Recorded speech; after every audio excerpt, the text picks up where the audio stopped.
le Boundou, depuis l'indépendance à nos jours, plusieurs femmes ont perdu la vie en cours d'évacuation sanitaire, s'y ajoutent les multiples accidents. Un phénomène exclusivement lié à l'absence d'une route entre Tambacounda, Noumouyel, Goumbayel, Diankemahan et Sadatou. Les populations ont improvisé un vaste rassemblement pour interpeller le chef de l'État. En premier lieu, nous réclamons la construction urgente de la route Tambacounda, Noumouyel, Diankemahan. Yeah, Zeystar full mine, OG Katante Lenyol, aka POULLO JONTAADO, represent on the side. Come on, right? Yeah, il est temps ma niggas.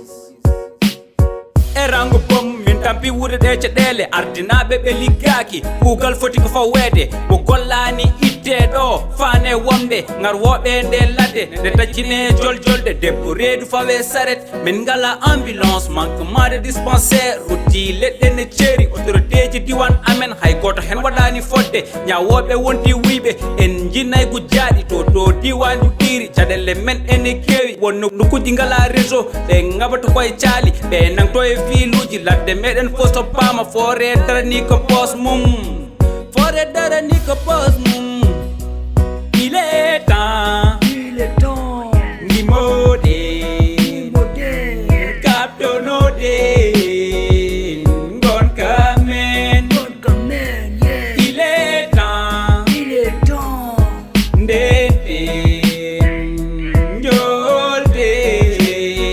hujaji men bonum kobe pinen weti pine yonti haftanade lenyol yonti ha jolten hujaji ardibe meri be hala mabbe koko deja so balle ngari be kadna e ko e mabbe so campagne élection ngaji ngari be chorte galleji na dombi e jamon fomin pami bade fere chief de road min so wiyama futa tampi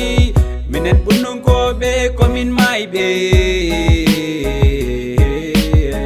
bibbe amen enes cohli kaytaji état civil ligaki a sohlat kayit be dognu mada ha tampa goto fof enen darte ko nyami corruption ila don fuddi do ko dole mbawi gonga kono ko gonga sakito tapale yara kafe kono nawtata kaso mami halan on gonga khayso batte nan ko kaso il est temps ni mode capto no de gon kamen yeah. Il est temps ndete njolde hujaji men gurnam do ne metti min hala ko min bawi hen